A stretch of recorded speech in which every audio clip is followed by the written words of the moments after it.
ICC किसी मुल्क को टूर्नामेंट देती है तो उससे पहले वो उसके वेन्यू को विजिट करती है। तो जो उन्होंने जो विजिट किए थे तो उन्होंने इसको परफेक्ट किया था। ये भी परफेक्ट है, पिंडी स्टेडियम परफेक्ट था, कराची स्टेडियम परफेक्ट था। तो ये स्टेडियम परफेक्ट थे। अगर पीसीबी इतना रिस्की काम ना भी लेती कि 90 दिन में इसको शुरू कराती तो ये मैचेस तो यहाँ पर हो जाने थे। पाकिस्तान से लेके मलेशिया, एशिया, अमेरिका, अफ्रीका, म्यूजिफाई अब चले दुनिया के साथ। अस्सलाम वालेकुम नाज़रीन, मैं हूं अफजल इफ्तिकार और आप देख रहे हैं न्यूज़ीफाई। और इस वक्त मेरे साथ पाकिस्तान के सीनियर स्पोर्ट्स जर्नलिस्ट मोहम्मद यकूब साहब है। यकूब साहब, ये जो स्टेडियम आप पीछे देख रहे हैं, कज़ाफ़ी स्टेडियम, 7 तारीख को वज़ीर आज़म पाकिस्तान मियां शहबाज शरीफ ने इसका इफ्तिताह भी करना है और 3 मुल्क की सीरीज़ भी है। आप क्या समझते हैं कि ये 2-3 दिन के अंदर ये काम ख़त्म हो जाएगा? जी बहुत बहुत शुक्रिया अफजल इफ्तिकार साहब, काफ़ी अरसे बाद हम ये प्रोग्राम कर रहे हैं। जी बड़ी मुझे उम्मीद है कि ये अभी तो काफ़ी काम पड़ा हुआ है फ्रंट के ऊपर, लेकिन जैसे ये दिन रात काम करते हैं तो मेरे ख्याल में इनका टारगेट तो यही है कि 6 को ये हैंडओवर कर दें। अभी 3 दिन पड़े हुए हैं तो ये मुकम्मल हो जाएगा इंशाल्लाह ताला। काफ़ी काम आपको नज़र आ रहा है, लेकिन जिस स्पीड से इन्होंने लेबर लगाई हुई है तादाद में, तो मेरे ख्याल ये कम्प्लीट हो जाना चाहिए। इनका भी तो टारगेट यही होगा। अगर कम्प्लीट ना हो तो फिर तो ये सारा जो जितनी इन्होंने एक्सरसाइज की है उसका भी इनको यानी कि बिल्कुल बैकफायर कर जाएगी ना चीज़ें। तो मेरे ख्याल में ये हो जाना चाहिए। यकूब साहब, ये जो स्टेडियम है कज़ाफ़ी स्टेडियम, 90 डेज़ के अंदर रिकॉर्ड के अंदर इसको कंप्लीट किया गया। आप क्या समझते हैं कि ये रिकॉर्ड बना है या रिकॉर्ड टूटा है?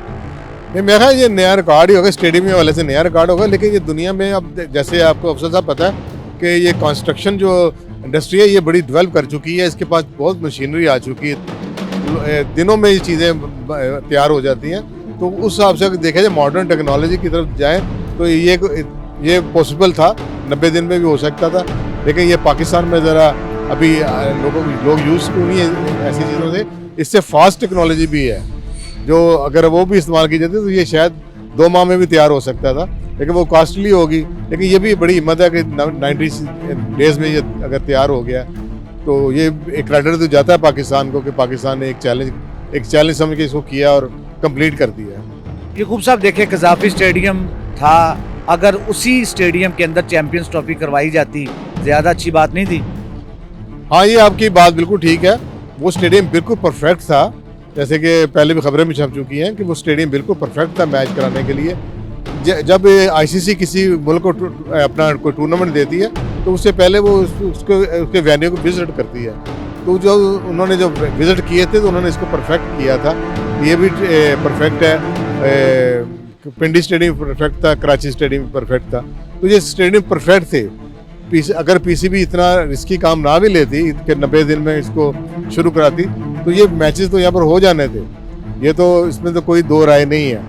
तो ये लेकिन अब किया है, इन्होंने तकल्लुफ़ किया है कि नए स्टेडियम में करवाने हैं तो करवा, तो उन्होंने ये रिस्क लिया है। तो मेरे जैसे अभी जो उनकी जो प्रेस कॉन्फ्रेंस भी हुई थी मोहसिन नकवी साहब की, उन्होंने कहा है कि हमारा खर्चा भी बहुत ज़्यादा हो चुका है इसके ऊपर। जो इन्होंने बजट रखा था 12-13 करोड़ का, अरब का, वो भी मुझे लगता है कि कोई ऊपर 20-22 तक चला गया है। इनके पास अब पैसे भी खत्म हो गए। तो लेकिन अब बनाना था, उन्होंने बना लिया, अच्छी बात है, बन गया। लेकिन ये बात पक्की है कि इसके बगैर भी मैचेस हो जाए। चलिए, बहुत बहुत शुक्रिया यकूब साहब। अब देखते हैं कि जो 3 मुल्क की सीरीज़ है तब तक ये स्टेडियम कंप्लीट होता है या थोड़ा सा काम बाकी रहता है। इसी के साथ अपने मेज़बान अफजल इफ्तिकार को इजाज़त दीजिए। अल्लाह।